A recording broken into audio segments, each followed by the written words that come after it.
Hello and welcome to another episode of How to Write a Song. And today we're continuing our hard rock. And firstly, let's just hear what we have so far.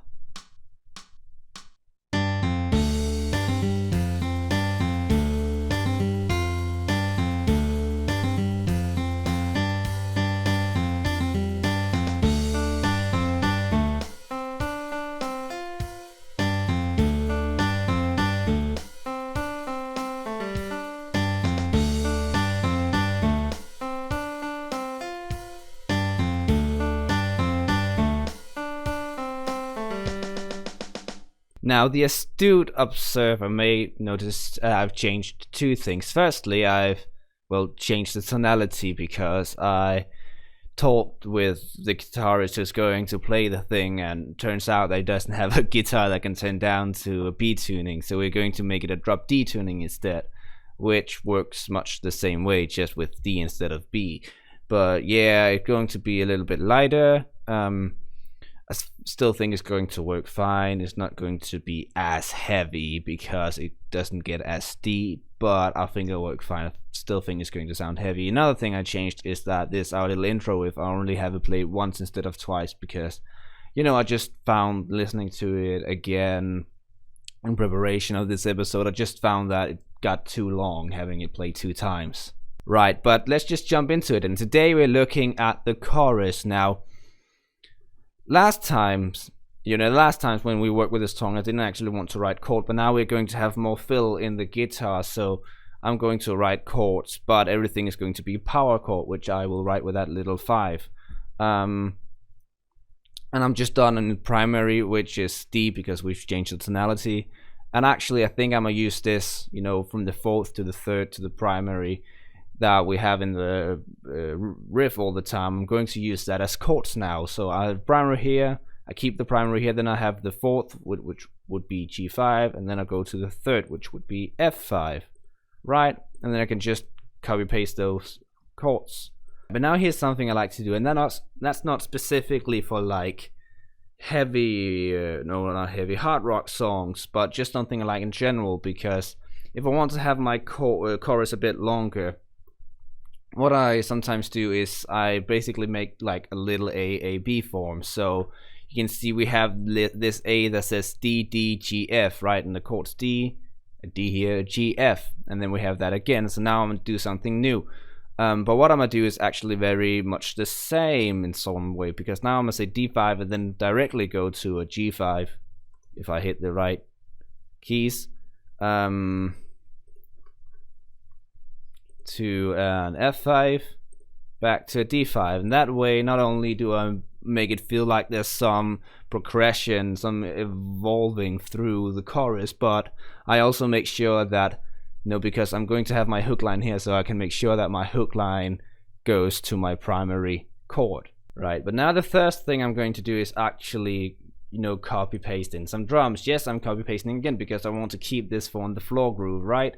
But the one thing I'm changing is I'm changing the open hi-hats to be right cymbals instead, because just changing your cymbals when you change form, like when you change from a verse to a chorus, it helps the listener know that you're changing, you're changing form, and that's just something that we've used in music for a long time, so listener knows that when it changes, it means something new is coming. And I'm gonna just copy paste this that I just put in again, because we have the same 4 measures repeated there. And then this last bit, again, we wanted to have our hook line here on this last measure, right? And we can't really hear the hook line if all the instruments are playing loudly in the background. So I'm going to make like a break here.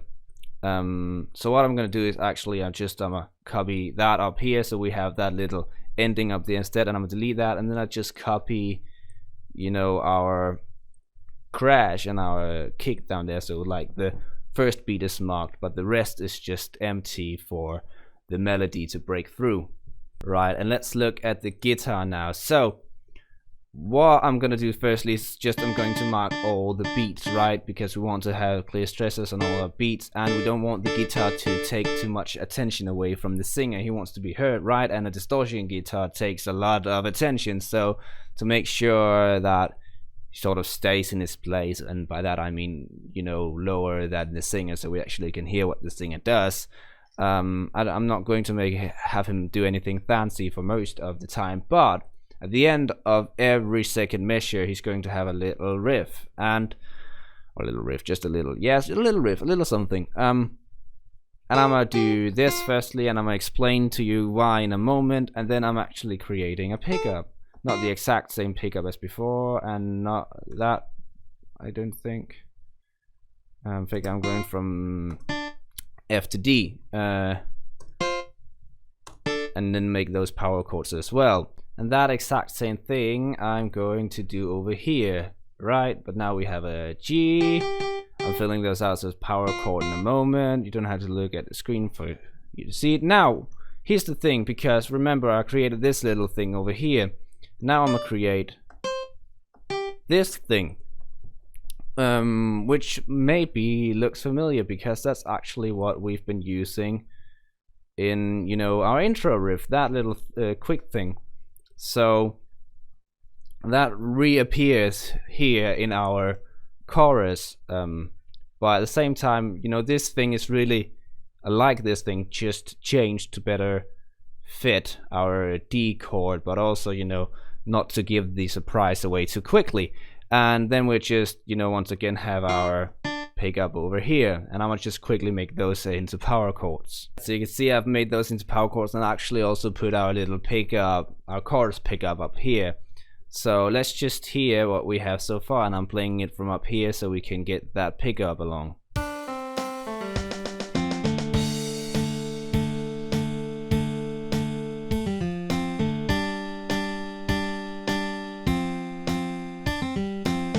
Right, and then I can just copy paste that because we have those same chords again.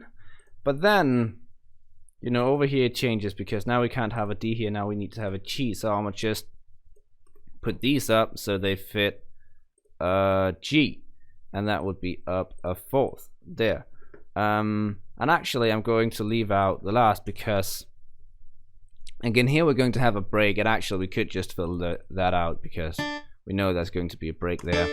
But here what I'm gonna do is I'm gonna, you know, in order to intensify the melody when we go towards the break, I'm going to have my guitar play along with the melody. But in order to do that, we sort of have to have a melody first. Okay, so guitar done for now. Let's look at the bass. And what I'm going to do, what I like to do when I make hard rock, is just have the bass like pump, really. What I mean by that is just play the notes in quick eighths, so that, and again it's just the primary note of the chord that I've written up there, and basically it's just going to create a lot of fill in the soundscape and yeah, sound nice and loud for our song, our little heavy, not heavy metal, our hard rock song. And a thing about the bass is because, you know, the guitar didn't want to sound too much because it would take attention away from the singer, but the bass sounds so deep, right? It's not really in the same spectrum as the singer like the guitar is, so it can fill more. And you know, we don't have any of the subdivisions in the drums as you would have in like a pop song. You would have those quick hi-hats.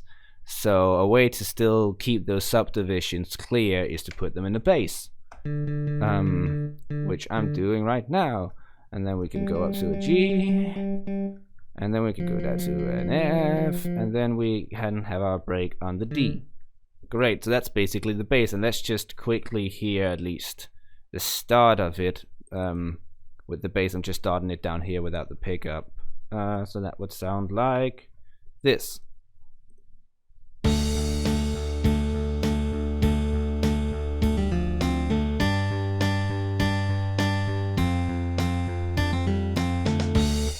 Okay, so let's start writing our actual melody, right? And I'm gonna start with a pickup, because see, in the chorus, not in the chorus, in the verse, we always start like in the measure. Our phrase always started in the measure. You know, here we have a pickup, but it's only like one note, and it's actually more, this thing here is actually more like the end of this phrase over here, I would say, at least. So let's start with a pickup in order to do it differently. And actually, I think I'm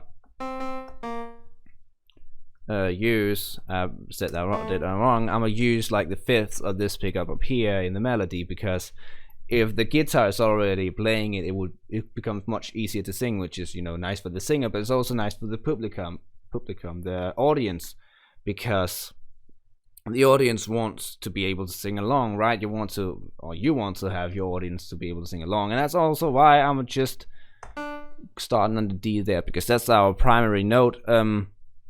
So it's nice and easy for people to find in the mind. And again, I want to have clear stresses, so I'm gonna just start like this. Now I don't want to have the exact same thing, so instead here I'm gonna go down from D to C to D to C. So it's very easy to like sing along with. Let's just try and listen from up from our pickup, like up here. You can hear it's very easy to like sing and find the notes.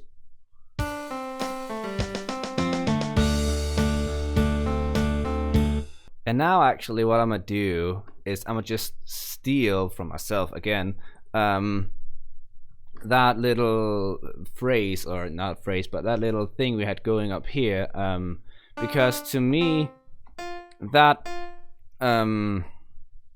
you know, that syncopation in every second measure has sort of become a thing for this song, right? It's one of its characteristics.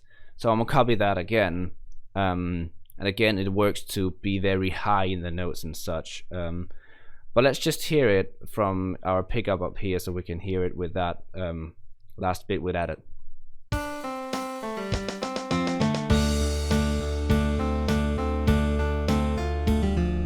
Right, so actually what I'm gonna do then is just copy paste. I'm leaving out the first note because I didn't really leave room for it down here.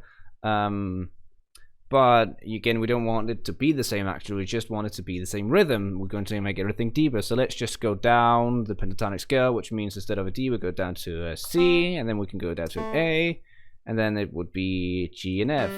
And that actually means that this has just been moved down a fifth, right? So let's continue that over here. That would be moved down a fifth, that would be here, and that would move down a fifth. Now if we move this down a fifth, it would play the B, or B flat actually, which doesn't really suit our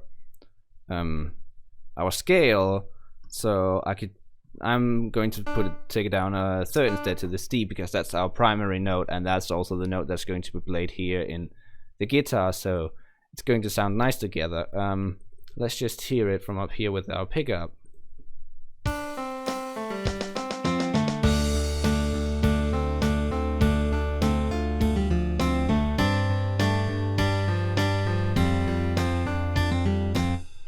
And it also works like this high, this is high and this is lower, so this sort of works to contrast over here with its lower notes. Right, so what I'm gonna do now is I'm gonna just take this whole thing, right, that we've made so far, and I'm gonna copy paste it. From here to there, but now I want to create some difference over here. So what I'm gonna do is instead of go up to that F,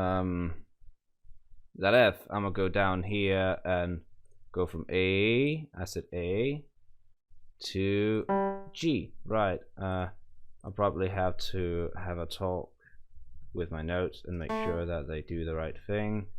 And there, and I'll make a slur. And the reason I'm gonna do that is because, again, to make a difference from what we had before. If it's the exact same thing coming, it's going to sound repetitive, right? But the reason I'm doing this exact thing is because that's what we did in the verse, remember? We had that A to G. So that's just what I'm doing here as well. And if we just hear that quickly from this measure up here, it's going to sound like this. Now what I'm gonna do down here is actually, first up, I'm gonna start it off the same way. So I'm just copy pasting this bit over here, and over here I want to have the same general idea of what I got going over here, but I'm gonna change it a bit anyway. I'm gonna say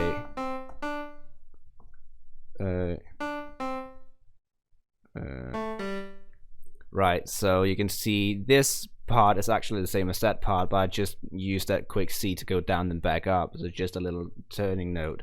And then here I just basically go down the scale. Okay, and then lastly I want to have my hook over here, which is, you know, the part that everyone can sing along with. And what I'm gonna do is, as you see here, I start by having a break in the melody as well with the instruments, and that's to, you know, create this space of silence, really, or not silence, because the instruments are, you know, still played. They're not played actively, but they're still hanging in the air, right, and making their sound. But I want to leave this little room just to create, you know, the tension that silence creates. And then I'm gonna go from F to G to F to A and ended on this. So you can see I start on this one, and then I move up 1, and then back down, and then move up 2, and then back down. So let's just hear from over here.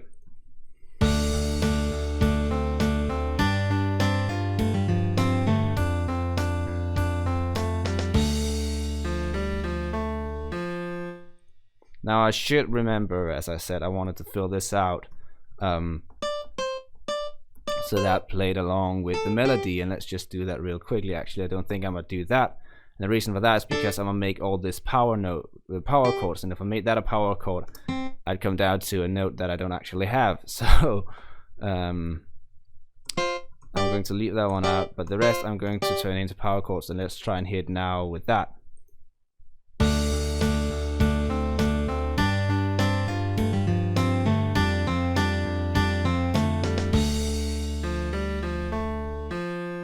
Right, so I've actually chosen to do it a bit different this time, because usually you see me staggering through trying to improvise some lyrics. This time I've actually just done that off screen, so it's quicker for you to watch and hopefully more enjoyable. So I wrote, "You got your high-class high heels and your Louis Vuitton, while I'm chucking down whiskey and I'm loading my gun."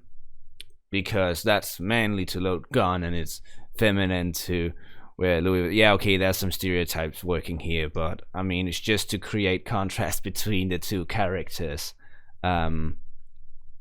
But to go back to the actual musical part, this, you know, here I've put in another note here, chucking, just to make it fit with the actual sentence I have. But actually, I want to talk a bit about the lyrics, because yeah, I've created these two characters, like this female with her high heels, her high class character, and this other character, the singer, who's chucking down whiskey and loading guns. It's very man, can't understand this woman who's very feminine woman, right? So it's just characters in two different worlds. So let's move on. All your Snapchat, Insta selfie, Photoshop shoot. And I know you don't actually take pictures with Photoshop. I actually use Photoshop myself a lot when I make music theory videos, right? Music theory 101. But I just thought that Photoshop shoot, that shop shoot, sounded good. That's also another thing, alliteration, right? Like high class, high heels. And yeah, Photoshop shoot. Anyway, you got paint on your fingers, I got dirt on my boots. And actually here you can see I've changed some of the melody. This usually went up to a D, and this was also a G, but when I heard it, I thought it's because you know, this whole thing we copied from the other thing, and over here we created like a difference from the version of it before by taking it, instead of going up to an F, we had it go down here from A to G. But we didn't actually make any difference down here from what is, you know, the version before it up here. And I listened to it and I thought it needed to have some difference. So yeah, I moved that one up and I moved this one down just to keep it down in the low, also to make this last high phrase of our verse sounds more high and more dynamic. And the lyrics, maybe I am the problem, but I don't give a fuck. And I actually really don't like swearing when I make these videos. I have a bad habit of swearing too much when I don't make these videos, but I really don't like swearing when I make these videos. But in songs, I think swearing somehow is better. I don't know how it is. It's like you could never... A lot of romantic stuff you wouldn't be able to say directly to a woman's face, at least I wouldn't. But when you put it in a song, suddenly it's much more okay for your mind to say it. I don't give a fuck. There's just something about you, baby. And notice here that I've actually made a slur and made these two notes to one syllable. But there's just something about you, baby, that pisses me off. So that's our hook line, that pisses me off. And again, I stole that actually from our verse, because that was sort of the funny line from there. So why not just, beat a dead horse? So let's just hear what we have. And actually, we're not going to I'm not going to make any more, because this is basically the entirety of the song. The intro, riff, the verse, and the chorus. More than that, we're not really going to make. We're going to have a guitar solo, but that's going to be played over the chords of the chorus. So actually, this is the entire, all the forms we have. So let's just hear the whole thing so you can get like a picture of how it all sounds together.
Right, and that's our video for today. I hope you enjoyed it. This song is going to be made into a proper production, just like the last song I made, but it's going to take some time, because this time I'm calling in a guitarist and a drummer, and I'm going to play the bass myself and such, so it's going to be a bigger production. And I'm also playing with the idea of making a more interesting video to watch. So yeah, it's going to take some longer time, so I can't really say when it comes out, but I'll probably start making another song before this production actually done. But we'll figure that out. Well, I hope you enjoyed the video. If you did, make sure to subscribe so you'll know when another one comes up, and also so you can hear the proper production of the song that we've been writing. And if you have any questions, just leave them in comments and I'll check them out. My name is Alexander Kloch, and see you soon.